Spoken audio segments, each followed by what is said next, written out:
हरिओम, ओम गणेश, जय श्री कृष्ण।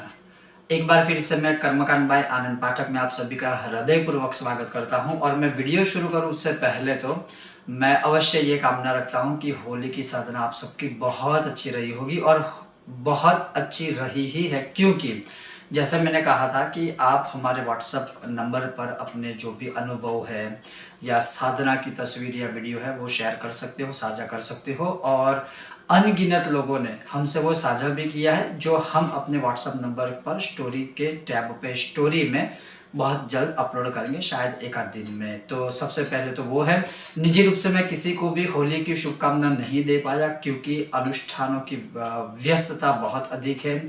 और जैसे अभी हमारा भारत भ्रमण का भी प्रोग्राम बन रहा है, उसमें भी व्यस्तता है और साथ ही साथ साधना की भी व्यस्तता थी। लेकिन फिर भी मैं एक बार अगेन कहता हूँ सबको, जो होली तो अभी बीत चुकी है लेकिन फिर भी उसकी शुभकामना, खास करके साधना के विषय में। चलिए, अब होली तो इस वर्ष की निकल चुकी है, लेकिन बात करते हैं आज के नए विषय और वीडियो की। आज का विषय जो मैंने लिया है, वैसे पहले इस पर मैंने पूरे शास्त्रोक्त तरीके से वीडियो बनाया हुआ है। जो मैं विषय की बात कर रहा हूँ वो है कालसर्प दोष।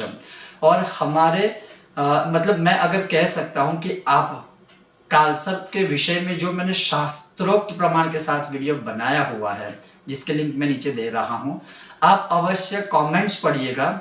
मतलब जितने भी कमेंट्स आज तक मैं स्वयं भी पढ़ता हूं, उन सभी कमेंट्स में सबने अपना अनुभव कालसर्प दोष जिन जिन की कुंडलियों में है, जिसके लक्षण मैंने उसमें बताए हैं शास्त्रों के अनुसार, और वैसे ही सबका निजी जीवन है, तो आपको वो बहुत बड़ा प्रमाण मिलेगा।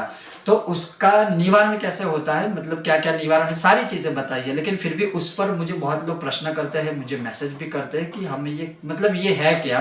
तो मैं सिर्फ छोटा सा कुछ जो पॉइंट है मेन, वही आज बात करने वाला हूँ।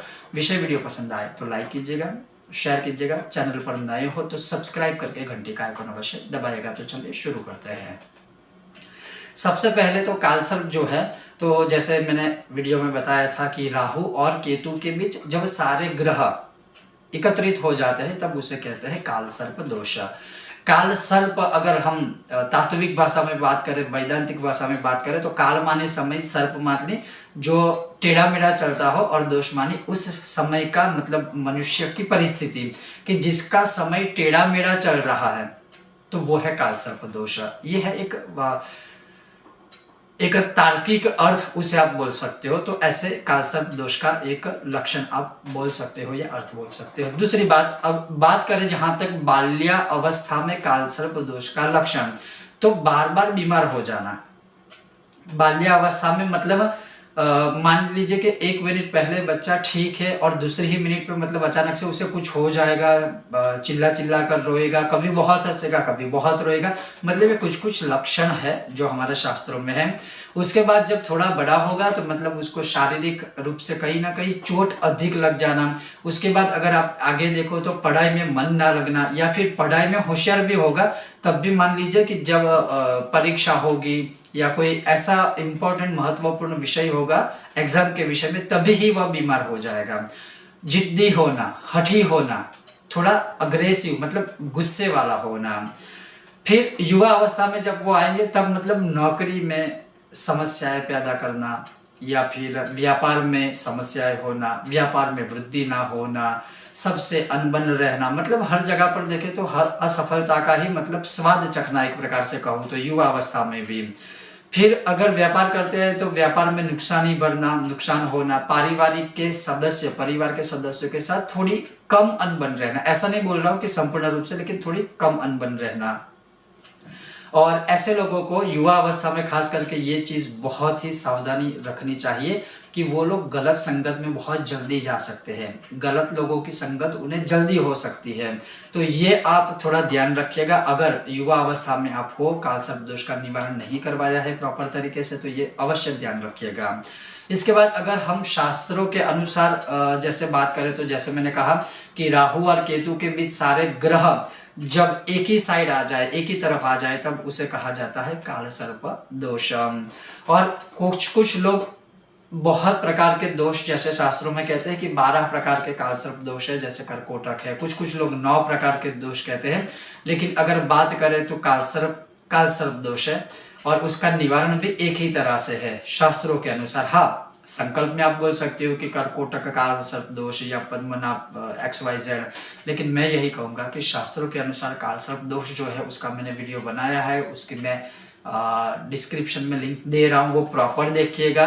और उसके अलावा भी अगर आज मैं इससे बचने को कोई उपाय अगर आपको बताऊं तो सबसे पहला उपाय है कि भगवान शिव की अधिक से अधिक उपासना करें। जैसे प्रतिदिन प्रातः काल भगवान शिव को एक कलश भर के या थोड़ा सा मैं कहूँगा दूध में काले तिल डाल के ओम नमः शिवाय बोल के शिव जी के ऊपर अभिषेक कीजिए। दूध नहीं समर्पित कर सकते हैं, कोई बात नहीं, तांबे के कलश में आप जल लीजिए, उस जल में काले तिल डाल के ओम नमः शिवाय बोल के भगवान शिव जी के ऊपर वह अर्पित कीजिए। यह है पहला उपाय। दूसरा उपाय है कि किसी भी सोमवार, किसी भी बुधवार या किसी भी शनिवार तांबे का या चांदी का छोटा सा जो नाग है वो भगवान शिव को समर्पित कीजिए। या फिर दूसरे प्रकार से कहूँ तो किसी भी शिवालय में जहाँ जरूरत है वहाँ की बात कर रहा हूँ, अगर वहाँ शिव जी है, शिवलिंग है, लेकिन वहाँ पर नाग नहीं है, आपकी परिस्थिति अच्छी है, तो तांबे का या चांदी का उस शिवालय में नाग बनवाकर आप दान करें। यह सबसे बड़ा उत्तम श्रेष्ठ कार्य है। तीसरी प्रकार से अगर कहूं तो जो नवकुल नाग स्तोत्र या नवनाग स्तोत्र है, जो अनंतम वासुकिम शेषम पद्मनाभम च कंबलम शंखपालम धृतराष्ट्रम तक्षकम कालियम, तथा ये एक पूरा स्तोत्र है, काफी छोटा है, 3-4 श्लोकों का ही है, जिनमें नव नाग के नाम है। तो इसका प्रतिदिन एक कम से कम एक, मैं कहूँगा कम से कम एक पाठ करने से आपको कहीं ना कहीं इसमें राहत मिलेगी, थोड़ी बहुत शांति मिलेगी। फिर इसके अलावा अगर हम उपाय की बात करें तो या तो आप बुधवार का उपवास कीजिए, या तो सोमवार का कीजिए, या तो शनिवार का कीजिए, और ये संदर्भित केवल है काल सर्प के विषय में। तो आप चाहो तो उपवास भी कर सकते हो, एक समय अन्न का आहार, एक समय फलाहार करके। उसी प्रकार से जब नाग पंचमी आती है, चाहे शुक्ल पक्ष में कुछ कुछ जगह पर मनाई जाती है और बहुत जगह पर कृष्ण पक्ष में भी मनाई जाती है, कृष्ण पक्ष में भी, तो उस नाग पंचमी में आप नाग देवता की पूजा करें और एक तांबे के नाग को जल में विसर्जित करें। सहज और सरल उपाय है। या फिर आप चाहो तो नाग के जोड़े को भी बहते हुए पानी में समर्पित कर सकते हो, विसर्जित कर सकते हो। इसके अलावा है जो नाग गायत्री है, नवकुलाय विद्महे विषदंताय धीमहि तन्नो सर्पः प्रचोदयात्, इस मंत्र का भी यथाशक्ति गायत्री का जाप आप कर सकते हो। इसके पश्चात जो श्री शिव पंचाक्षर स्तोत्र है, जिसका पहला ही श्लोक है, ओम नागेंद्र हाराय त्रिलोचनाय भस्मांगरागाय महेश्वराय नित्याय शुद्धाय दिगंबराय तस्मै नकाराय नमः शिवाय। उसकी प्रथम उक्ति ही अगर आप देखो तो है नागेंद्र हाराय, जिन्होंने नाग गले में धारण किया है, तो नाग रूपी हार से जो सुशोभित है, तो इस श्लोक का भी जाप करते हुए भगवान शिव के ऊपर आप नाग समर्पित कर सकते हो, या तो तांबे का या तो चांदी का।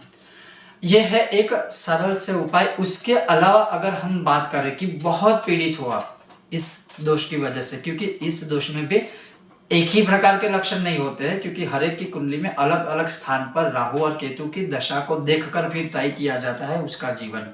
तो आप चाहो तो महामृत्युंजय स्तोत्र या महामृत्युंजय मंत्र के 1.25 लाख मंत्र जाप का अनुष्ठान करवा सकते हो। उसके अलावा जैसे सबसे बेस्ट है कि राहु के प्रॉपर मंत्र जाप पूर्ण रूप से, केतु के प्रॉपर जाप पूर्ण रूप से, नवनाग जो स्तोत्र है उसके प्रॉपर पाठ, उसके अलावा उसके अधिष्ठात्रु आदि देवताओं का मतलब पूजन आदि, और उसका दशांश यज्ञ तर्पण आदि, और उसके बाद फिर किया जाता है काल सर्प दोष का पूजन, जैसे हम करते हैं। बहुत सारी जगहों पर ये होता है कि शायद एक ही दिन में पूरा विधान हो जाता है, और फिर बहुत लोग कहते हैं कि हमने करवाया था लेकिन हमें इफेक्ट नहीं हुई। लेकिन आप स्वयं सोचिए कि राहु के मंत्र जाप पे 72,720 माला, केतु के मंत्र जाप पे 680 माला, अगर इन दोनों को ही आप मिला ले तो करीब करीब हो जाएगी 1.5 लाख मंत्र जाप। तो 1.5 लाख मंत्र जाप एक दिन में कौन दुनिया का इंसान कर सकता है? उसके लिए तो कम से कम 10 से 12 दिन चाहिए कि पहले आप मंत्र जाप करवाइए, जिस दिन मंत्र जाप पूर्ण होंगे उसी दिन कालसर्प दोष की शांति करवाइए। मैं कहता हूँ आपको अवश्य रिजल्ट मिलेगा अगर आप करवा सकते हो तो ये था कुछ कालसर्प दोष के विषय में संशय, संदेह। और हाँ, वीडियो पूर्ण करते हुए मैं ये भी कहूंगा कि बहुत लोग रात को नींद में भी घबरा जाते हैं कालसर्प दोष की वजह से।